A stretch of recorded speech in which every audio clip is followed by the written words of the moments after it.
اس سے خوف کیا کر، اس کی ماں سے ڈرا کر۔ یہ مت سمجھ کہ تیرے پاس طاقت ہے تو آج نہتے مسلمانوں کو مارے گا، ظلم کرے گا، مسجدوں کو توڑے گا، مدرسوں میں تالے لگوائے گا اور علماء کو دہشت گرد قرار دینے کے لیے ایڑی چوٹی کا زور لگا دے گا، تو تو کیا سمجھتا ہے خدا بن بیٹھا ہے؟ اور خدا تو وہ ہے جس نے گنہگاروں کو بھی، اچھے کام کرنے والوں کو بھی، غریبوں کو بھی، فقیروں کو بھی، سب کو نوازا ہوا ہے۔ وہ کسی کو بھوکا نہیں رکھتا، وہ سب کے ساتھ پیار و محبت والا سلوک کرتا ہے۔ اور میرے نبی جب اسلام کی دعوت دے رہے ہیں تو اکیلے ہیں، کوئی ساتھ میں نہیں ہے۔ ابو جہل نے کیا کیا؟ آپ کو قتل کرنے کی پرواہ نہیں کی۔ ابو جہل نے آپ کو پتھر مروائے، آپ کے اوپر الزامات لگوائے۔ ابو جہل نے بے شمار تکلیفیں آپ کو دی، آپ کو پہنچائی۔ میرے سونے رسول نے کیا کیا؟ مسلسل دین کی دعوت دیتے رہے، مسلسل ایمان کی دعوت دیتے رہے، اپنے اخلاق کو پیش کرتے رہے، کردار کو پیش کرتے رہے۔ نبوت ملنے سے پہلے وہ مکے کے بڑے بڑے سردار جو یہ کہا کرتے تھے محمد سے سچا کوئی نہیں ہے، محمد سے زیادہ ایماندار کوئی نہیں ہے، محمد سے زیادہ بیٹیوں کو عزت دینے والا کوئی نہیں، لیکن جب 40 سال کی عمر میں میرے نبی یہ اعلان کرتے ہیں آج سے صرف ایک رب کی عبادت کی جائے گی، تو وہ بڑے بڑے سردار، محبت رکھنے والے، عقیدت مند سارے دشمنوں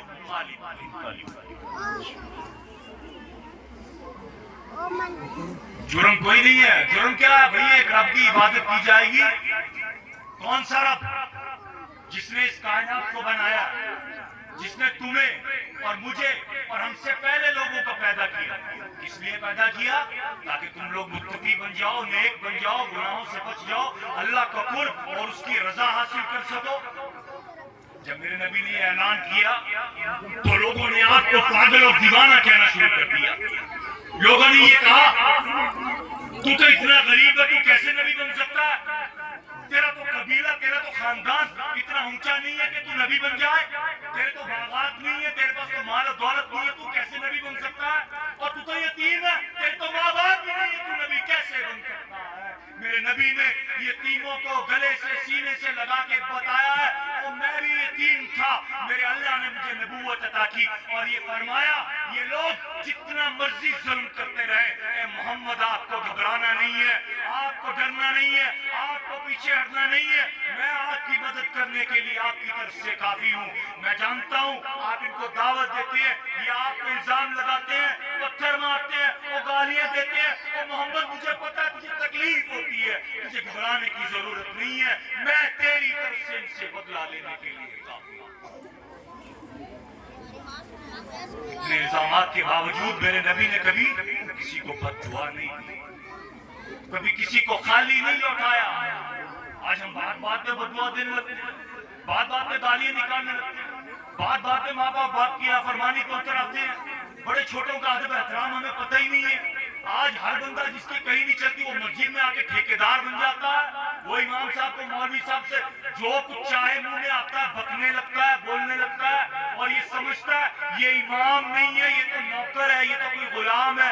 اور آپ نہیں جانتے یہ محمد الرسول اللہ کے بعد مصلی خالی ہو چکا ہے۔ العلماء ورثۃ الانبیاء، اب انبیاء کے وارث صرف اور صرف علماء ہیں، قیامت تک یہی وارث رہیں گے، یہی دین متین کو آپ تک پہنچاتے رہیں گے۔ لہذا آپ پر فرض اور لازم ہے ان علماء کے دامن کو پکڑ لو، ان سے جڑ جاؤ، وابستہ ہو جاؤ، ورنہ تمہاری بربادی میں کوئی شک و شبہ باقی نہیں ہے۔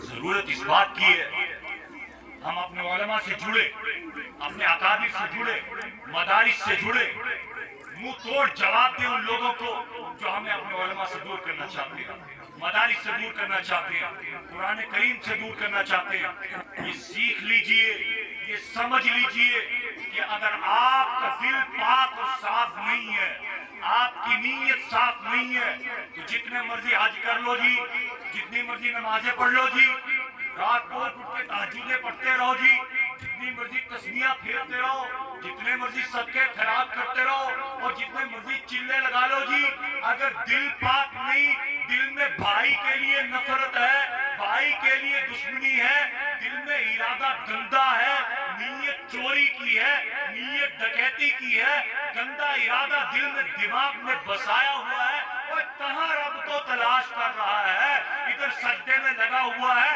दिल तो तेरा गंदगी से भरा हुआ है, इधर तू सबका खैरात करता जा रहा और तसल्लियां दे रहा कि जो गुनाह किया शायद इससे माफ हो जाएगा, और इधर तो तूने अपने भाई का माल हड़प लिया, तूने अपने भाई की जमीन पे कब्जा कर रखा है, दबा रखी है, जो अमानत उसने तुझे दी थी वो तू लौटाने का नाम नहीं ले रहा, इधर तो तू अपने भाई के लिए साजिशें रचा रहा है, माँ बाप पे बीवी पे जुल्म और सितम के पहाड़ तोड़ रहा है, और फिर समझता है माफी मिल जाएगी। याद रखो, अगर किसी के दिल में इरादे गंदे हैं, नीयत साफ नहीं है, खुदा की कसम काबतुल्लाह के गिलाफ को पकड़ कर भी रोता रहे, तड़पता रहे, माफी मिलने वाली नहीं। याद रख लीजिए बात, अगर दिल पाक नहीं है ना, सारा माल दे दो सबके में। बड़े आए थे नबी के दौर में भी इस तरह के सबके करने वाले, मेरे नबी फरमा देते थे तेरा कोई माल कबूल नहीं है, वो तेरा कोई हज कबूल नहीं है, ऐसी नमाजें उल्टी करके मुंह पे मार दी जाती है, अगर सजदा कर रहा है दिल में ये सोच रहा है नमाज के बाद बुरा को नुकसान पहुंचाऊंगा। बताइए इससे बड़ी क्या बदनसीबी होगी। सजदे में भी यही इरादा रहता है हमारा, तो दिल को पाक और साफ रखना चाहिए, दिल को पाक और साफ रखना जरूरी है, तभी कोई अमल कबूल होगा। अगर आपका दिल पाक है तो आप एक थोड़ा सा भी अमल करेंगे पहाड़ों के बराबर उसका अजर मिल जाएगा। दिल पाक नहीं है तो आप अपना आप लुटा रहे हो, बस लोगों में शोहरत हासिल करना चाहते हो, लोगों में नंबर बनाना चाहते हो, वो आपको मिल जाए, लेकिन आगे जाकर सवाब की बजाय आपको अजाब का सामना करना पड़ेगा, जो कि हम में से कोई भी नहीं चाहता। मेरे नबी ने दुनिया में आकर अपने अखलाक को, किरदार को आम किया। बताने का मकसद सिर्फ इतना है कि अगर कोई समझता है ना कि मैं नमाजी हूँ, मैं बड़ा दीनदार हूँ, बड़ा तबलीगी हूँ, बड़ा दीन के काम करता हूँ, लेकिन घर में बीवी के साथ बदतमीजी करता है, माँ बाप के साथ बदतमीजी करता है, पड़ोसी को रोजाना सताता है। मेरे नबी ने फरमाया कि पड़ोसी के इतने हकूक है, अगर तुझे एक मंजिल से दूसरी मंजिल घर की बनानी है ना, पड़ोसी से पहले इजाजत ले ले, और मैंने अपना घर तेरे घर से ऊंचा करना है, इजाजत है तेरी तरफ से बना लूं, अगर वो इजाजत देता है तो बना, अगर इजाजत नहीं देता तुझे घर ऊंचा करने की इजाजत नहीं है।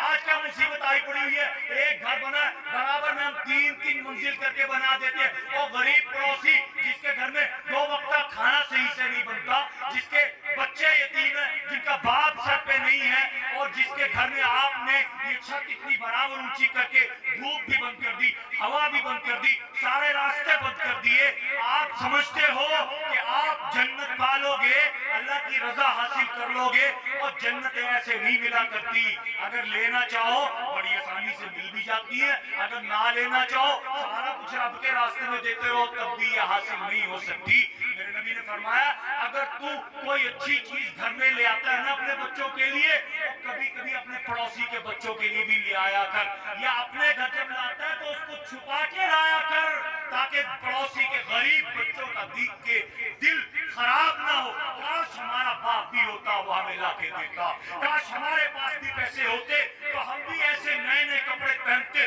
बड़े बड़े मालदार रईस, दीन के ठेकेदार समझे जाने वाले लोग, आज उनका हाल ये, उनके मोहल्ले में गरीब लोग मर रहे होते हैं, उनका इलाज कराने वाला कोई नहीं होता, उनके बराबर में पड़ोसी रह रहे होते हैं, उनके बच्चे ईद को भी पुराने कपड़े पहन रहे होते हैं, और हमारे बच्चे याशिया कर रहे होते हैं, हमारा हलाल का पैसा हराम से उड़ा रहे होते हैं। हमें कोई फिक्र नहीं होती, कोई ख्याल नहीं होता कि क़यामत के दिन क्या मुंह दिखाओगे अपने रसूल को, अपने करीम महबूब को जाकर क्या सामना करोगे अल्लाह करीम का। मैं उन मालदारों और रईसों को कहना चाहता हूँ, ऐसे माल का कोई फायदा नहीं वो जो किसी गरीब के काम नहीं आ सकता, जो किसी बीमार के काम नहीं आ सकता, जिससे किसी गरीब बच्ची की शादी नहीं हो सकती, जिससे किसी मदरसे की इमदाद नहीं हो सकती, जिससे किसी मस्जिद में हिस्सा नहीं डाला जा सकता। ऐसी मालदारी पर तो लाखों लानतें अल्लाह और उसके फरिश्ते भेजते हैं। और एक बात और बताता चलूं, मेरे अल्लाह ने फरमाया अगर मैं किसी को माल दूं तो मैं चाहता हूं उस माल के असरात उस बंदे पे नजर आने चाहिए। बहुत सारे लोग हैं बड़े मालदार होते हैं, बड़े ही रईस होते हैं, लेकिन जब देखो उनके कपड़े फटे हुए होते हैं, जूते बड़े फटे हुए होते हैं, ढंग की उनके पास गाड़ी नहीं होती, साइकिल से ही काम चला रहे होते हैं, जूते भी उनके बड़े खराब होते हैं। मेरा अल्लाह क्या फरमाता है, ये बड़ी बदबख्ती की बात है। और तुझे मैंने माल दिया, अपनी नेमतें दी, तू इतना कमीना है, इतना बखील है, सारे माल को संभाल के रखता है, इसको अपनी जात में भी खर्च नहीं करता, गरीबों में भी तकसीम नहीं करता। किस लिए दिया? मालदारों को मालदार क्यों बनाया? ताकि देखा जा सके, आजमाया जा सके कि ये गरीबों की कितनी मदद करते हैं, ये गरीबों का कितना साथ देते हैं, कितने उनके दुख दर्द में खड़े होते हैं। मगर तुमने क्या जुल्म डाल दिया है, और तुमने तो अपनी जात में भी खर्च करना छोड़ दिया, बराबर के पड़ोसियों को भी, गरीबों को, कमजोरों को भी देना छोड़ दिया।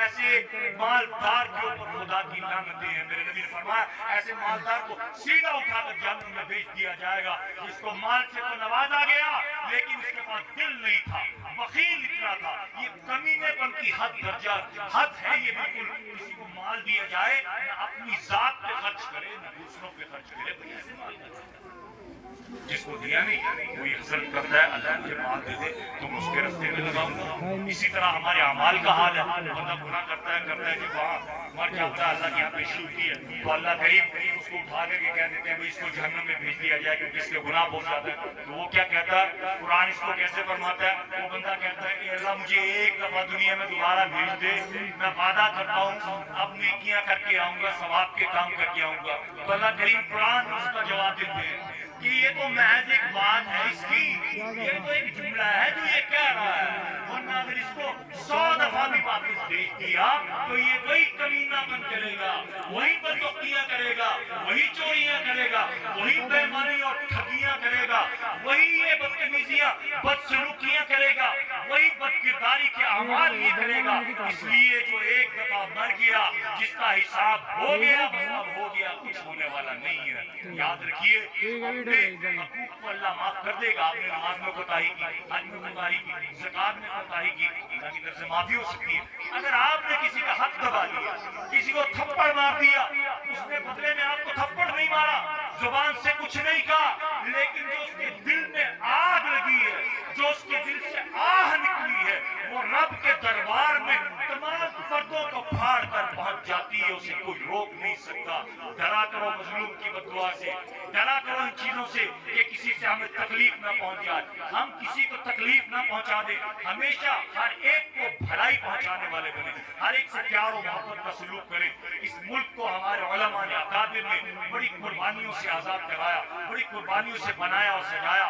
हमने से हर फर्द की ये जिम्मेदारी बनती है, हम अपने मुल्क के लिए हमेशा वफादार थे और आज भी हैं, हमेशा रहें। जब जब जरूरत पड़े हमेशा अपने मुल्क के लिए, अपने वतन के लिए तैयार रहें। हमें हर चीज मंजूर है, लेकिन हम अपने मजहब, अपने अकायद, अपने दीन, अपने रसूल के किसी किस्म का कोई समझौता नहीं कर सकते। जान एक दफा आनी है, याद रखिएगा, जान एक दफा आनी है, बार बार नहीं आनी।